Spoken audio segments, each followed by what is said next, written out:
मगर अब तक जो इजराइल का दुनिया के सामने भरम बना हुआ था गाजा की तबाही के बाद तार तार हो गया है। पर क्या इन्हें वाकई में गाजा के बच्चों पर रहम आ गया है? मगर फिर जॉर्डन के बाद यूएई और बहरीन भी पैसे की लालच में फिसल गए। अब ये यूरोपियन लीडर्स गाजा से हमदर्दी की वजह से ऐसा नहीं कर रहे हैं। प्रेसिडेंट के चेंज होने से अमेरिका की पॉलिसीज भी चेंज होती है। ऐसे में इन लीडर्स को भी अपनी गद्दी का ही डर है, इसीलिए आजकल ये इजराइल के खिलाफ बातें कर रहे हैं। इस वक्त गाजा में जो कुछ हो रहा है वो जुल्म की इंतहा है और अब इजराइल की असलियत दुनिया के सामने आ चुकी है। पहले लोगों की इजराइल के बारे में ये राय थी कि इजराइल अपनी सेफ्टी के लिए फलस्तीनियों पर अटैक करता है और ग्रेटर इजराइल और अमेरिकी गवर्नमेंट को इजरायली लॉबी का चलाना, फंड करना, ये सब कॉन्स्पिरेसी थ्योरी समझी जाती थी। मगर अब तक जो इजराइल का दुनिया के सामने भरम बना हुआ था गाजा की तबाही के बाद तार तार हो गया है और अब इजराइल दुनिया के सामने नंगा हो गया है। इजराइल का गाजा में हद पार करने के बाद अब दुनिया के बहुत से मुल्क इजराइल के खिलाफ कुछ एक्शन लेने की बात करने लगे हैं। पर क्या इन्हें वाकई में गाजा के बच्चों पर रहम आ गया है? देखो, गाजा में इजराइल की बर्बरियत रोकने की जिम्मेदारी जो सबसे ज्यादा किसी पर है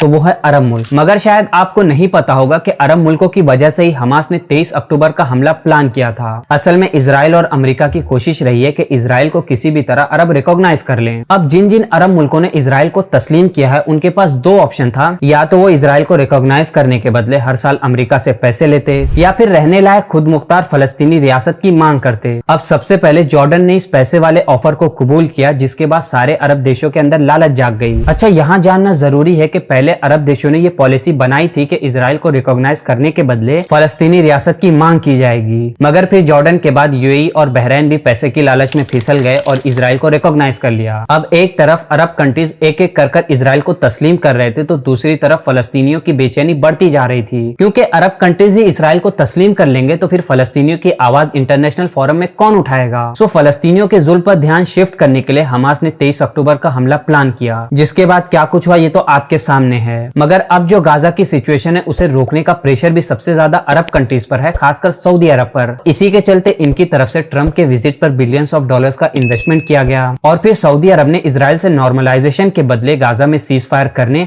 और 2 स्टेट सोल्यूशन पर अमल करने की मांग भी रख दी है। और ट्रंप का गाजा को लेकर जो प्लान था कि वहां से फलस्तीनियों को निकालकर हाईटेक सिटी बनाई जाएगी, उसके बारे में भी ट्रंप आजकल कहीं भी बोलते हुए नहीं मिलेंगे, जबकि उनकी आदत है एक ही बात को बार बार दोहराने की। ट्रंप का ऐसा ना करने के पीछे भी वजह सऊदी अरब ही है। अब यहाँ ये समझना जरूरी है कि अरब लीडर्स के अंदर कोई इंसानियत नहीं जाग गई कि गाजा के बारे में सोचने लगे हैं, बल्कि इन्हें तो अपनी गद्दी की फिक्र है, क्योंकि इनकी आवाम इस वक्त बहुत ज्यादा बेचैन है गाजा की सिचुएशन को लेकर। अब इन अरब मुल्कों में अवामी हुकूमत तो है नहीं, इन्होंने अपनी बादशाही ताकत के जोर पर कायम की हुई है। ऐसे में इन बादशाहों को अवाम की नाराजगी की सूरत में हमेशा ही अपनी गद्दी के छिन जाने का डर रहता है। खैर, गाजा को लेकर ये तो अरब मुल्कों की कहानी है, मगर यूरोप का मामला भी इससे कुछ अलग नहीं है। आप देखेंगे कि इस वक्त यूरोप के बहुत सारे मुल्क आगे आ रहे हैं और इजराइल के खिलाफ कदम उठा रहे हैं। अब ये यूरोपियन लीडर्स गाजा से हमदर्दी की वजह से ऐसा नहीं कर रहे हैं। अरे ये लोग तो अफ्रीका में पहले ही इस तरह की नस्लकुशी कर चुके हैं, इनके दिल में कहाँ इंसानियत और हमदर्दी होगी? असल में इस वक्त दुनिया की 83% पॉपुलेशन ऐसी है जो इजराइल को गलत समझती है, इजराइल के मुखालिफ है और गाजा में जो कुछ हो रहा है उसे खत्म करना चाहती है। और इनमें एशिया, अफ्रीका और साउथ अमेरिकन कंट्रीज की पॉपुलेशन सबसे ज्यादा है। इसके साथ साथ आपको ये भी पता होगा कि इस वक्त वर्ल्ड ऑर्डर बहुत ही तेजी से चेंज होते हुए अमेरिका से एशिया की तरफ शिफ्ट हो रहा है। ऐसे में यूरोप फ्यूचर में होने वाले फायदे के लिए एशिया से अपने आप को अलाइन करना चाहेगा, ना कि इजराइल और अमेरिका से जो तेजी से डाउनफॉल का शिकार हैं। और फिर रशिया यूक्रेन वॉर को भी लेकर यूरोप ने अमेरिका का धोखा एक्सपीरियंस किया है और इन्हें अब समझ आने लगा है कि अमेरिका की कोई फिक्स पॉलिसी नहीं है। प्रेसिडेंट के चेंज होने से अमेरिका की पॉलिसीज भी चेंज होती है, इसीलिए भी यूरोप अब अमेरिका पर भरोसा करने के लिए तैयार नहीं है। इसके अलावा यूरोप का सबसे बड़ा मसला इस वक्त है फलस्तीनी रेफ्यूजीज। अब अरब मुल्कों में खासकर जॉर्डन, इजिप्ट और सऊदी अरब में एक बड़ी तादाद में पहले से फलस्तीनी रेफ्यूजीज कई सालों से रह रहे हैं। सो गाजा में जो कुछ हो रहा है उसके बाद फलस्तीनी ज्यादा तादाद में यूरोप की तरफ माइग्रेट कर रहे हैं, जिससे यूरोप को ऐसा लगता है कि आगे चल के ये इनके लिए प्रॉब्लम खड़ी कर सकते हैं। अब अगर ये माइग्रेशन रोकना है तो फिर फलस्तीनियों को एक स्टेट बनाकर देना होगा, तभी तो इनकी माइग्रेशन रुकेगी। और सबसे आखिर और अहम वजह जिसकी वजह से यूरोप के लीडर इजराइल के खिलाफ एक्शन ले रहे हैं वो ये है कि इस वक्त यूरोप की आम आवाम इजराइल की असलियत जान चुकी है। अभी हाल ही का एक वाकया ले लो कि इजराइल की शिप ग्रीस के साहिल पर पहुंचती है तो वहां के आम लोग जमा होकर इजराइल के खिलाफ प्रोटेस्ट करने लगते हैं। सो हो ये रहा है कि यूरोप की जो आवाम है वो अपने लीडर्स पर दबाव डाल रही है कि गाजा में जो कुछ हो रहा है उसे रोका जाए। ऐसे में इन लीडर्स को भी अपनी गद्दी का ही डर है, इसीलिए आजकल ये इजराइल के खिलाफ बातें कर रहे हैं। मगर ये जान लो कि इन लीडर्स के दिल में अभी भी इजराइल की मोहब्बत वैसी ही है जैसे पहले थी। इसकी मिसाल ये है कि आप देखेंगे कि फ्रांस और यूके ने इजराइल को टाइम दिया हुआ है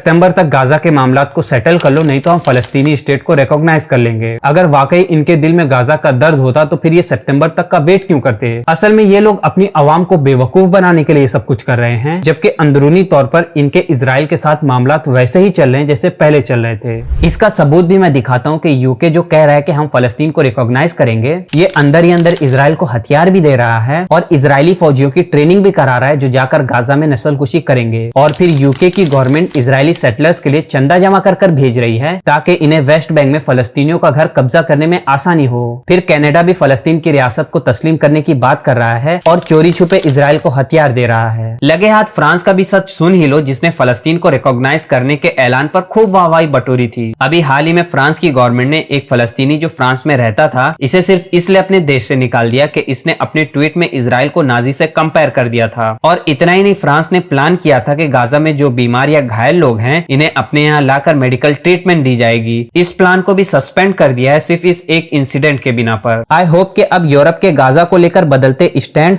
और अरब मुल्कों और यूरोपियन लीडर्स का गाजा में इजराइल को रोकने की कोशिश के पीछे की वजह जान गए होंगे। इस बारे में आपकी क्या राय है हमें कमेंट बॉक्स में जरूर बताइएगा और हमारे चैनल को सब्सक्राइब कर लीजिएगा। अब मिलते हैं अगली वीडियो में, तब तक के लिए अपना ख्याल रखिए।